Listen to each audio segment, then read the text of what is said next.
Why we provide different internet solutions for your different needs. SLT Fiber, 4G and ADSL. SLT Broadband, just the way you want it.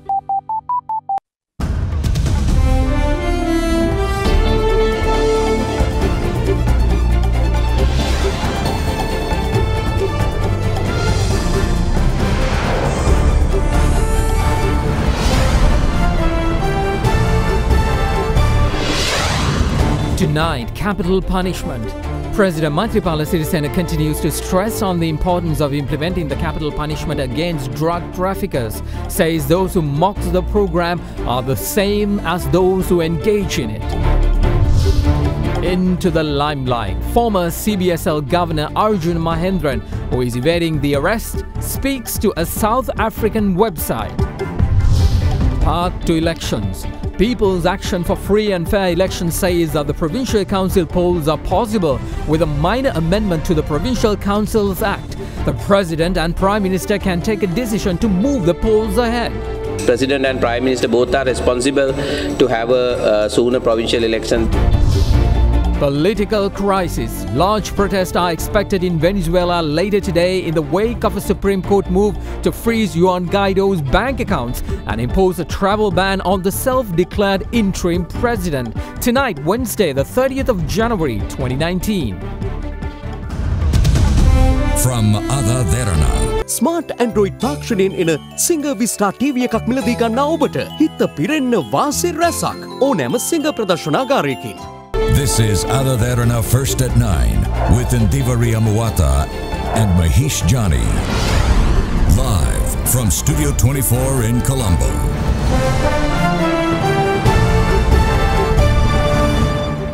And a very good evening and welcome to First at 9 on Ada Derana 24. Good evening, Indiri. Good evening, Mahesh. Lots of stories to report tonight. We're going to talk about the wages issue of the estate workers, which is now once again coming into the limelight because of the fact that two ministers are not happy with what has happened. So there could be possible problems for the government once again. Right, and we also see a lot of disagreement in terms of the customs unions, and there is a protest ongoing. We'll talk all about that. But our top story tonight, of course, is about Arjuna Mahendran.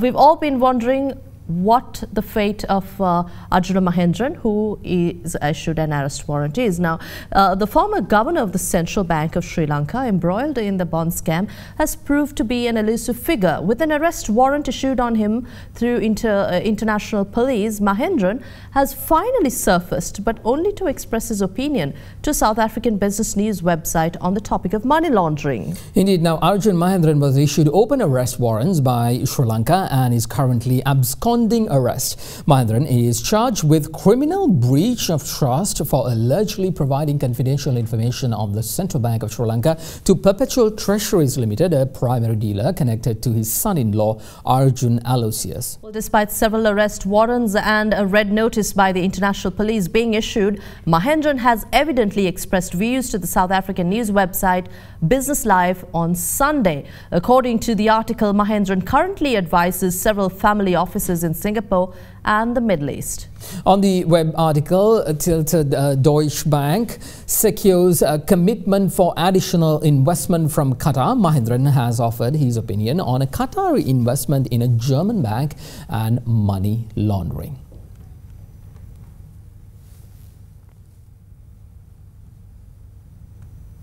Well, President Maithripala Sirisena has been making controversial statements on implementing capital punishment on the drug traffickers for some time. With his recent visit to the Philippines, where its President Rodrigo Duterte being renowned for adopting a tough stance on drug traffickers, President Maithripala Sirisena seems emboldened to crack down on drugs. Addressing the Madura District National Program on Drug Prevention under the theme Nidahas Ratak, the head of the state said that he will introduce capital punishment on drug traffickers soon. The 13th instalment of the series of district review programs held in line with the Matin Nidahas Ratak national program on drug prevention got underway in Mathura district under the patronage of President Maithripala Sirisena today. Drug traffickers topple governments in the world and destroy leaders that oppose narcotics. In Philippines, the punishment for selling illegal narcotics is execution by electrocution. They give capital punishment for drug traffickers in India and in the United States. I too will introduce the capital punishment in the near future. A lot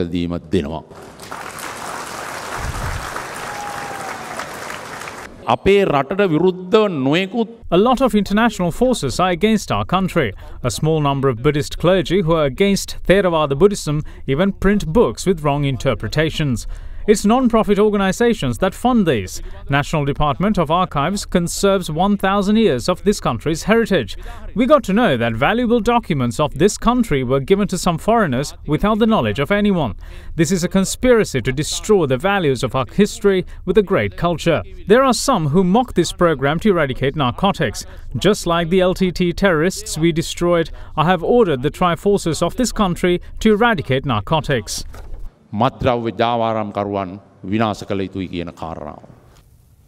President Maithripala Sirisena yesterday submitted a cabinet paper seeking approval to conduct elections at all 9 provincial councils on a single day before June this year. In his proposal, the president suggests that elections be held under proportional representation system and allocate 25% in the nomination list to women candidates.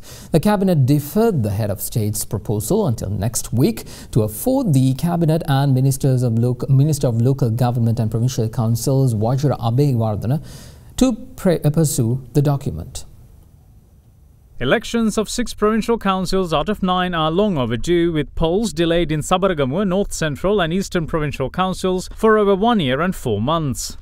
The term of office of the Central, Northern and Northwestern provincial councils also expired 3 months ago. The term of the Western and Southern provincial councils will end by April this year, while that of the Uva provincial council will end in September. At present, the Parliament has entrusted a 5-member committee led by Prime Minister Ranil Wickremesinghe to review the delimitation report, which was rejected in Parliament last August, and seek possibilities of holding provincial council elections under a mixed proportional representation system instead of the old proportional representation system.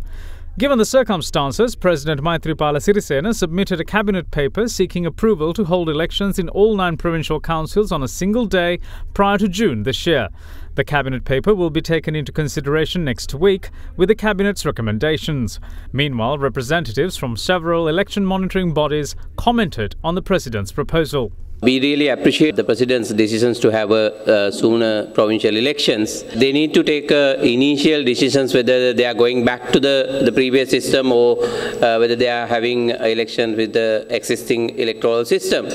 But whatever the electoral system, it is government duty, it's President and Prime Minister both are responsible to have a sooner provincial election, because it is almost 1 year and 4 months delay. There are 3 provinces, and also if they really wanted to have a sooner elections, the easiest way they can go back to the previous electoral system.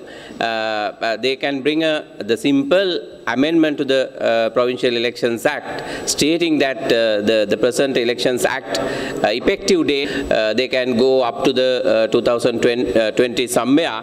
Then automatically the past electoral system will be active for the upcoming provincial elections. The reports that the President has also got active in trying to ensure that provincial council elections will be held by the 31st of May 2019 are to be welcomed, insofar as provincial councils have been without proper mandate, their term has expired, and they need to be re-elected.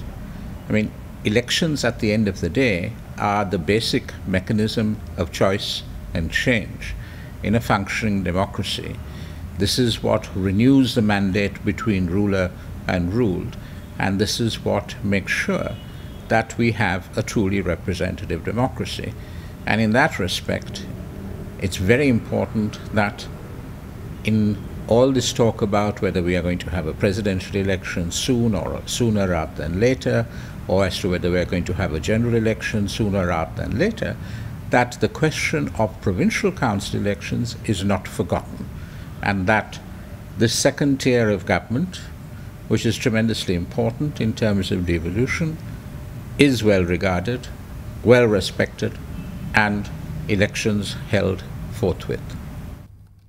Well, the identities of the common candidate for the presidential election, along with the chosen champion by opposition leader Mahinda Rajapaksa for the battle, has been a source of constant speculation. Now it emerges that the opposition leader has instructed his charges to refrain from making remarks on the identity of their presidential candidate. This was revealed when various political parties' representatives backing the Sri Lanka Podujana Peramuna met the leader of the opposition last evening.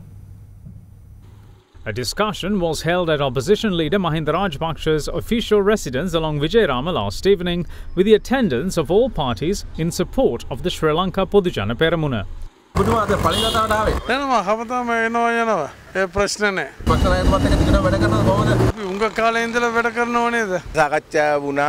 Our course of action during next week's parliamentary session, how to face provincial council elections and the formation of a broader alliance were discussed. There are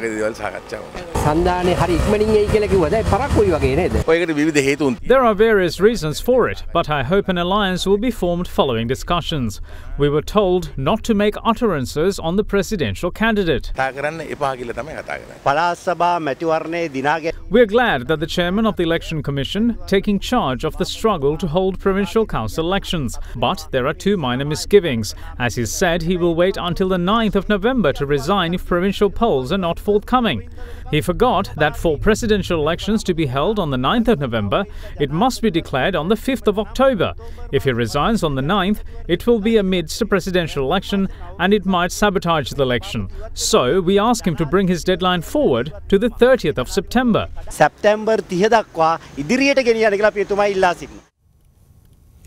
The Home Agama High Court today announced that the ruling over the appeal made by Venerable Galagoda Alte Gnanasara will be announced on the 8th of February. Venerable Gnanasara was convicted and sentenced to 1 year of rigorous imprisonment to be served in 6 months for threatening Sandhya Eknaliyagoda, the wife of missing journalist Pragita Eknaliyagoda, on the 14th of June last year. The court, however, considering the bail application filed by the Thera, granted him bail after 8 days of punishment. Following deliberations of arguments from both parties, the court will announce its verdict on the 8th of February. General Secretary of Bodubala Sena, Venerable Gnanasara is currently serving a jail term of 6 years for another case of contempt of court. In other stories, a memorandum of understanding was signed on Monday regarding the daily wage hike for plantation workers. The MOU was inked following discussions by the government with Plantation Owners Association and trade unions. During their discussions, all parties had arrived at a common consensus to raise the daily wage to 700 rupees, which was 300 rupees below the initial demand of 1,000 rupees. Plantation workers who are unhappy with the scale of the hike continue to protest, while fingers are now being pointed at Parliamentarian Arumugam Thondaman and State Minister Vadivel Suresh. After discussions with plantation owners, MP Arumugam Thondaman and State Minister Vadivel Suresh betrayed plantation workers by agreeing to a lower wage hike. They had even stopped the 140 rupee allowance. So we held discussions with the Prime Minister and requested that at least this 140 rupee allowance must be given to plantation workers. If at least that isn't given, we will decide whether to stay in the government or not after the 1st of February. We will then engage in a protest along with the affected people in Hatton. It was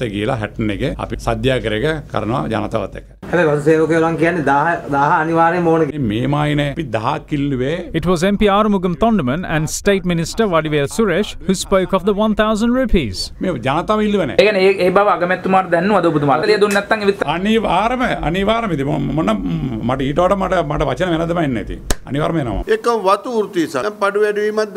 Plantation workers' unions aren't accepting their daily wage hike. That is because they didn't receive anything out of it. You don't need to give anything extra to them. Give them the sum which they lost lost because of the rupee's depreciation. When the agreement was signed last year, the rupee was at 130 against the US dollar. They had only increased this wage by 20 to 30 rupees and nothing more. I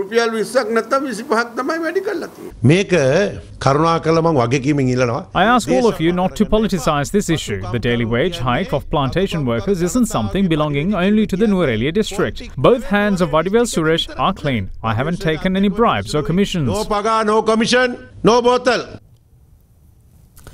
Custom officers attached to the Colombo port have decided to refrain from work in protest over the alleged decision to appoint a retired Navy officer as the new Director General of Sri Lanka Customs.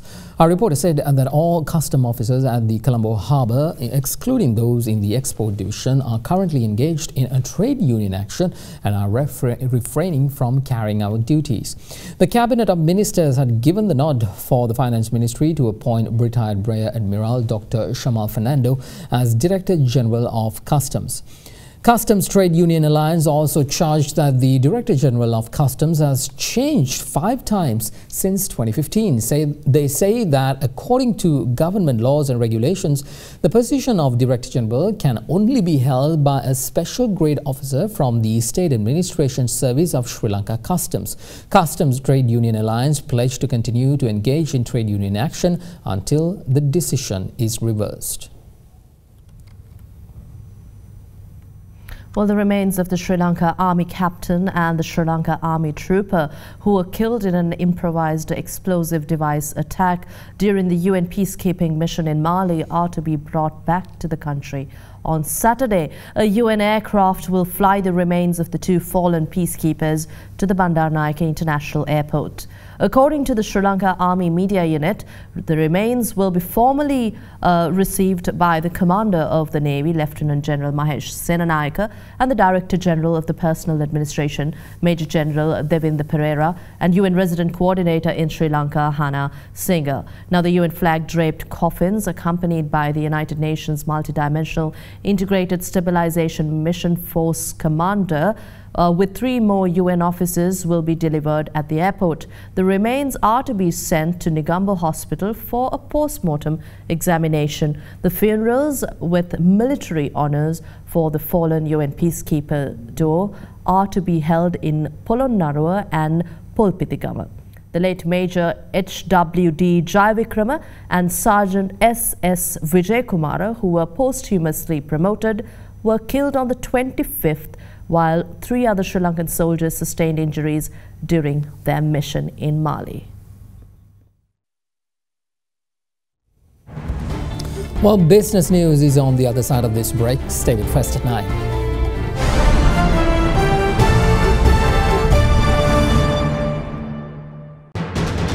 You are watching Sri Lanka's #1 news channel. This is Other Derana 24.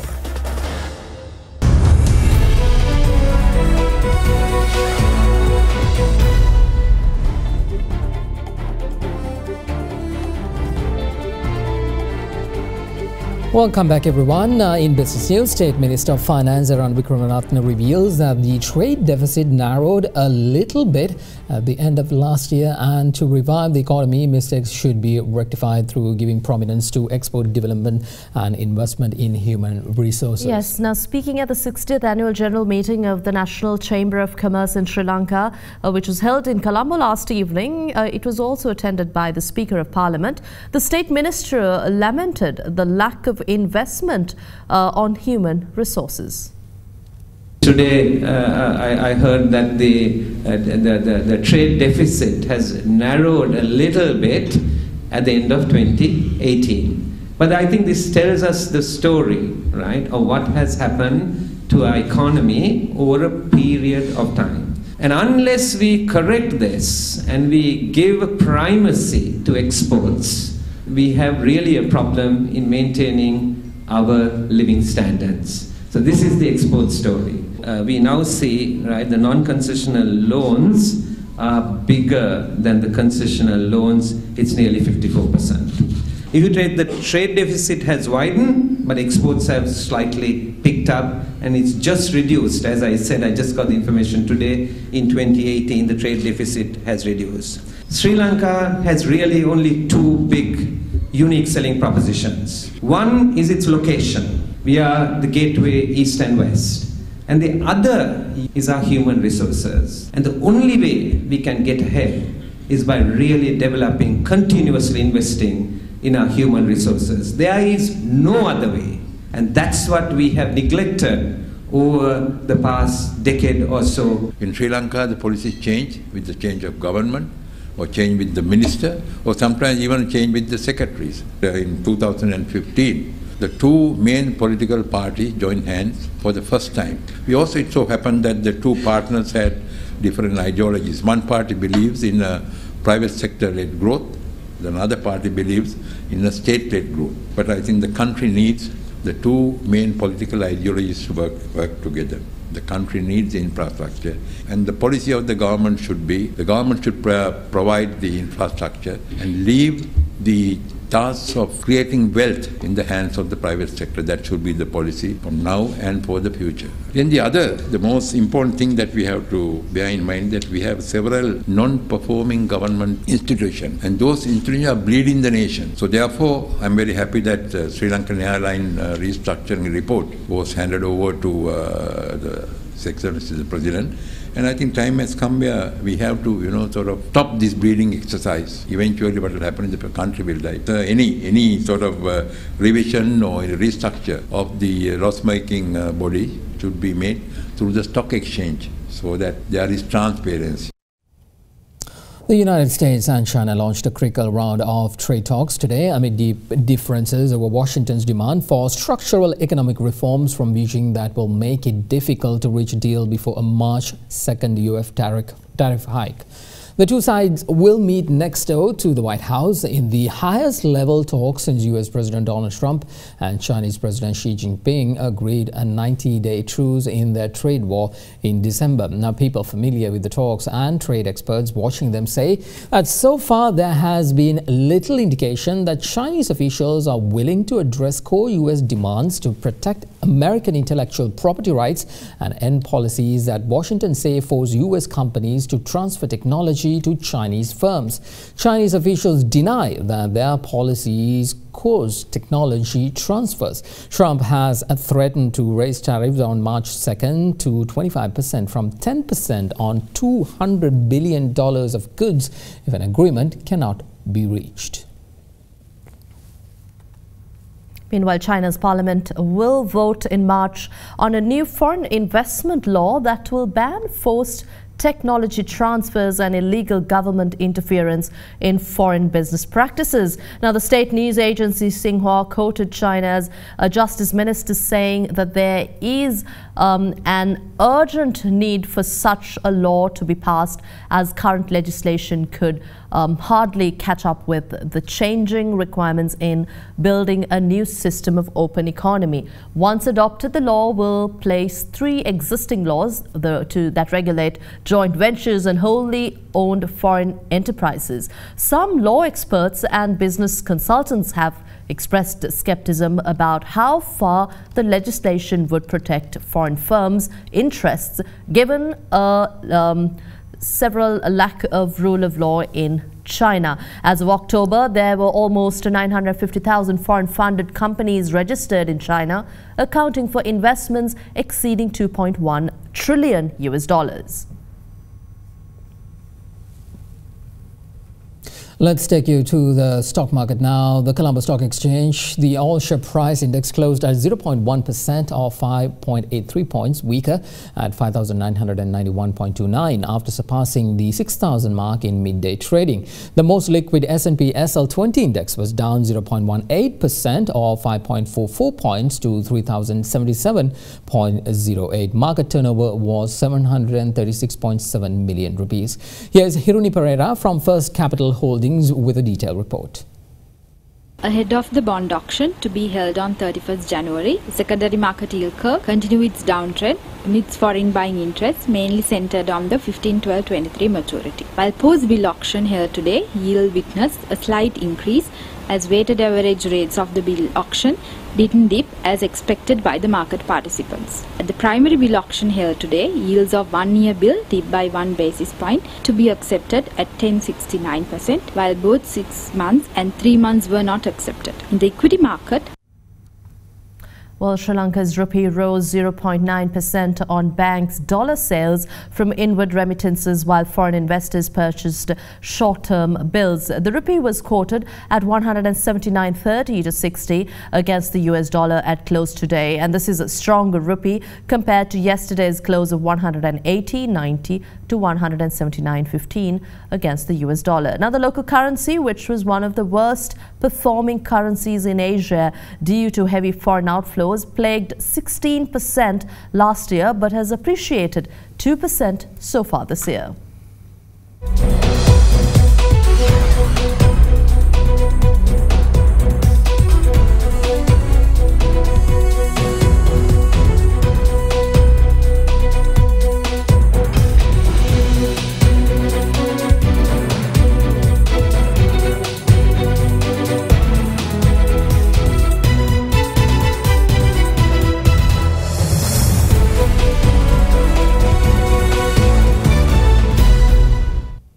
In other stories we have for you tonight, new board of directors for the institutes affiliated to the Ministry of Power and Energy as well as Business Development have been appointed by the subject minister Ravi Karunanayake this morning.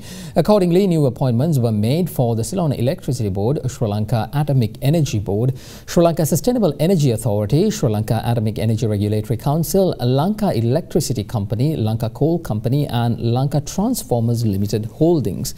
With the new round of appointments, Rakitha Jayawardena becomes chairman of the Ceylon Electricity Board, while Deepa Sumantri Gunaratne takes over as the chairman at the Sri Lanka Atomic Energy Board. Tuan Mohammad Ramzan Bangza Jaya, meanwhile, appointed to the chair at the Sri Lanka Sustainable Energy Authority, while Sri Lanka Atomic Energy Regulatory Council's new chairman is Saminda Jayasekara. S. Tissananakara is appointed chairman of the Lanka Electricity Company, while his counterpart at the Lanka Coal Company is Uditha Kalana Devasundara, with Sudha Jayasundara being given the top job at the Lanka Transformers Limited Holdings.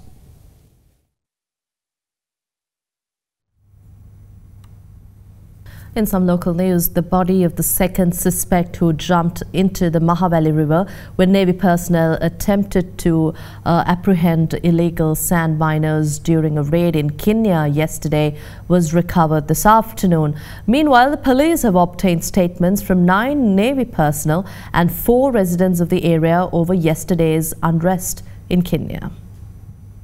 A tense situation erupted near the Savara Bridge in the area of Kenya of Trincomalee yesterday when a group of Navy personnel attempted to arrest persons involved in illegal sand mining.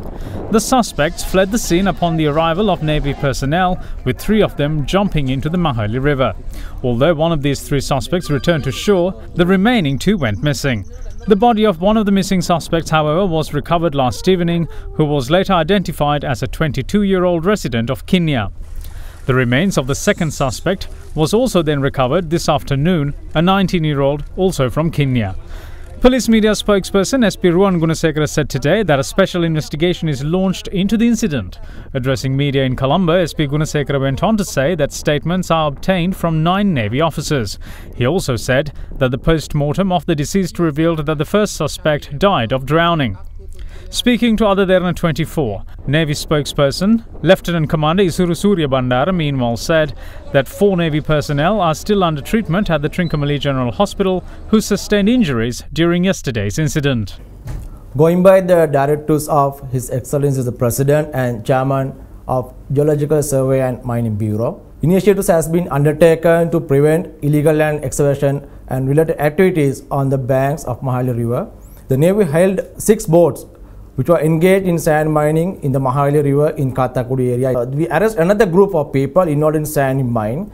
Those practices along with the people in the region have behaved aggressively to resonate with the Navy in an organized manner. On an attempt to apprehend the activities, 3 have jumped into the river and they have managed to escape from arresting. The naval troops had fired 2 warning shots into the air. to disappear the rampant crowd as the organized practice.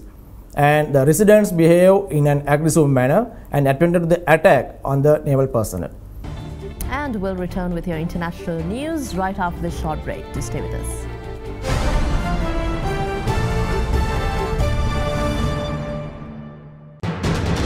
You are watching Sri Lanka's #1 news channel.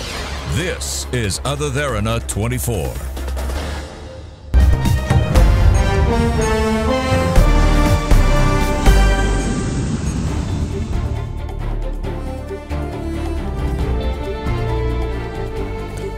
Welcome back everyone. International news now. Investigators searching for a lost plane carrying Premier League football player Emiliano Sala said today that an underwater search would begin after they found 2 seat cushions on the French coast that likely belonged to the aircraft. The 28-year-old Argentina-born forward had been en route from Nantes in western France with pilot David Ibbotson to make his debut for Welsh team Cardiff City when the plane disappeared over the English Channel on January 21st. Britain's Air Accident Investigation branch said that it was informed on Monday that part of a seat cushion had been found on a beach near northern France. A second cushion was found in the same area later that day. Investigators said that they now plan to launch an underwater seabed search for the aircraft's wreckage.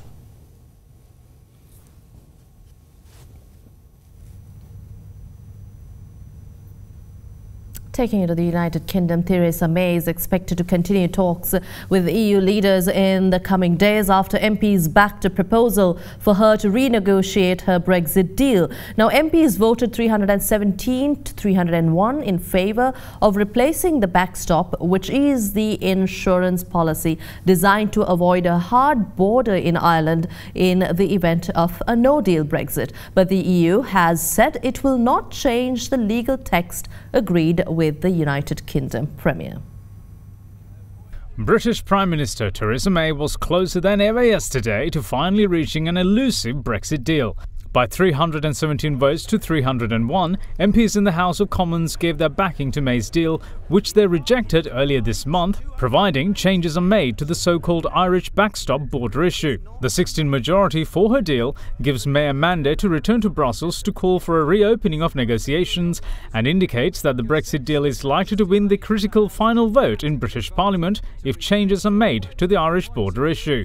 Veteran MP Sir Graham Brady has been hailed as the hero of the night by including a crucial addition to May's rejected deal. It says the deal requires the Northern Ireland backstop to be replaced with alternative arrangements to avoid a hard border. The words were enough to win over the Democratic Unionist Party as well as Conservative politicians strongly against a backstop over fears it could tie Britain permanently to the EU. It also strengthens May's hand when she returns to Brussels to try to negotiate the Brexit deal, something the EU has so far ruled out. The Labour Party leader Jeremy Corbyn, who earlier in the evening lost a vote that would have avoided a no-deal outcome, said he was now prepared to meet May to discuss Brexit. In the meantime, French President Emmanuel Macron warned yesterday that Europe needs to be prepared for a no-deal Brexit after stating that the withdrawal deal is not renegotiable. Macron, speaking at the southern EU countries summit in Cyprus, claimed that the withdrawal deal worked out between the European Union and the British government was the best possible.